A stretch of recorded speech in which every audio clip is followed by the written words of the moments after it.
3টা বা 4টা গণহত্যা না, প্রত্যেকটা ঘটনায় একবার করে আওয়ামী লীগকে নিষিদ্ধ করা এবং একবার করে শেখ হাসিনা ফাঁসি দেওয়া উচিত। আমি একজন ক্ষুদ্র রাজনৈতিক কর্মী এবং ছোট মজলুম মানুষ হিসাবে আমি বলতে চাই, পুরো একটা যুগ বা 15টা বছর 16টা বছর আসলে গণহত্যার একটা পিরিয়ড হিসাবে বাংলাদেশে না গোটা বিশ্বের মানচিত্রে তারা এটাকে সেট আপ করে দিয়েছে। কারণ প্রতিদিন হত্যা হয়েছে এবং আপনারা জানেন, আজকেও যদি একদম মেইন স্ট্রিম পত্রিকার তথ্য আপনারা নেন তাহলে জানবেন যে কমপক্ষে 5,500 লোককে গুম খুন হত্যা সরাসরি এই সরকার প্রতিদিনই 2জন 4জন 5জন করে করেছে। এবং জেনোসাইডের ট্র্যাডিশনটাই হচ্ছে প্রতিদিন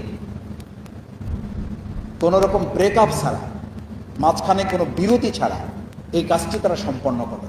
এবং কবে শুরু হয়েছে আপনাদের নিশ্চয়ই মনে আছে, 2006 সালের 28শে অক্টোবর প্রথম, এরা সরকারই আসে না,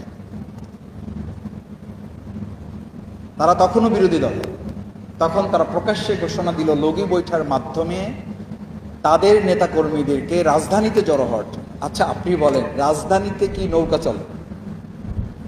সেখানে লগি বৈঠা আনতে হবে কেন? তারা তো নৌকা চালানোর জন্য আসেনি, তারা তো সিদ্ধান্ত নিয়ে এসেছিল একটা জাতি, একটা গোষ্ঠী, একটা বর্ণ, একটা গোত্রকে, আদর্শকে শেষ করে তারা নতুন একটা আদর্শ এখানে বিনির্মাণ করবে। এই আদর্শ বিনির্মাণে যারা কাজ করেছে, আমার মনে হয় 3টা বা 4টা গণহত্যা না, প্রত্যেকটা ঘটনায় একবার করে আওয়ামী লীগকে নিষিদ্ধ করা এবং একবার করে শেখ হাসিনা ফাঁসি দেওয়া উচিত।